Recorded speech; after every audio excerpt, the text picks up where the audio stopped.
তোমার লাইফে হয়তো এই বাইক থাকবে আর নাহলে আমি থাকবো। কে থাকবে বলো? বাইক। বাইকের মধ্যে কি আছে জামার মধ্যে নাই? তেল। ফাইজলামি করবা না, আমি কিন্তু সিরিয়াস মুন না। তুমি আজকে ফাইনাল ডিসিশন নিবা, তোমার লাইফে এই বাইক থাকবে আর নাহলে আমি থাকবো। তুমি বলো কে থাকবে? বাইক।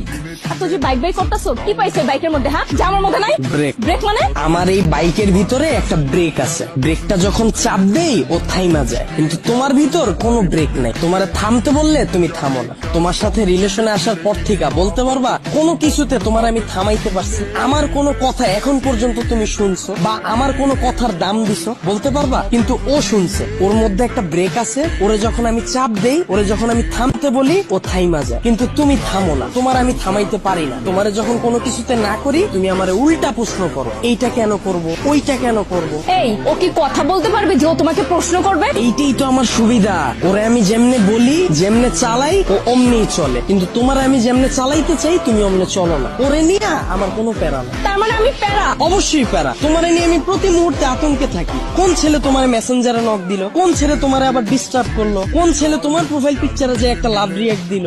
আমি যখন তোমারে বলি বাসা থেকে যখন বের হবা বোরকা পইরা বের হয়ে, তখন তুমি আমারে কি বলো? আমার গরম লাগে। যখন আমি বলি ফেসবুকে কোনো পোস্ট কইরো না, তোমার কোনো ছবি ছাইরো না, তুমি বলো তুমি আমার স্বাধীনতা নষ্ট করতেছো। তোমার যখন আমি বলি জান তোমার ফেসবুকের পাসওয়ার্ডটা আমারে দাও, তখন তুমি কি বলো? তুমি আমার সন্দেহ করতেছো। কিন্তু দেখো ওর বিষয়টা, ওরে নিয়ে আমার কোনো প্যারা নাই। এই যে একটা জিপিএস ট্র্যাকার লাগাই নিছি, প্রতি মুহূর্তে আমি নিশ্চিন্তে থাকি। ওরে রাইখা যদি আমি কোথাও যাই, কেউ যদি এসে ওরে ধরে, ও চিল্লায় উঠে আমারে কল দেয়, ডেমো দেখবা, দাও হাত দাও।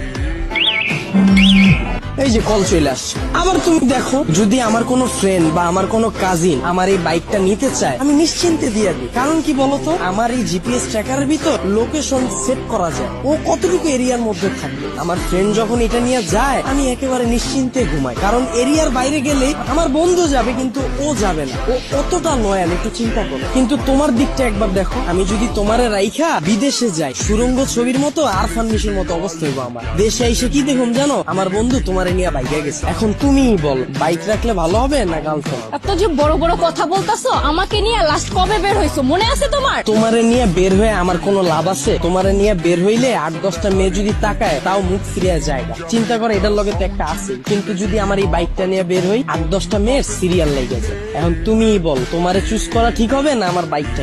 এত যে বাইক বাইক করতেছো না, এই বাইক একদিন তোমার জীবনটা খাইবো। তাও ভালো, ভিতরে কোনো কষ্ট থাকবো না, গেলে গা একবারে জামুগা। মানে? তোমার লগে রিলেশনে যাওয়ার পর থেকে আমার ক্যারিয়ারে সময় না দিয়া, তোমার পিছনে সময় দিয়া, ভার্সিটির টিউশন ফি না দিয়া, তোমার পিছনে খরচ কইরা, দিনের পর দিন তোমারে নিয়ে চিন্তা কইরা, আমার পড়াশোনা গ্যাপ দিয়া, তারপর তোমার মন ভালো করার লাইগা 2 দিন পর পর গিফট দিয়া, 2 দিন পর পর নতুন নতুন রেস্টুরেন্টে নিয়ে যায় খাওয়ায়া, কোনো পোলা তো পারে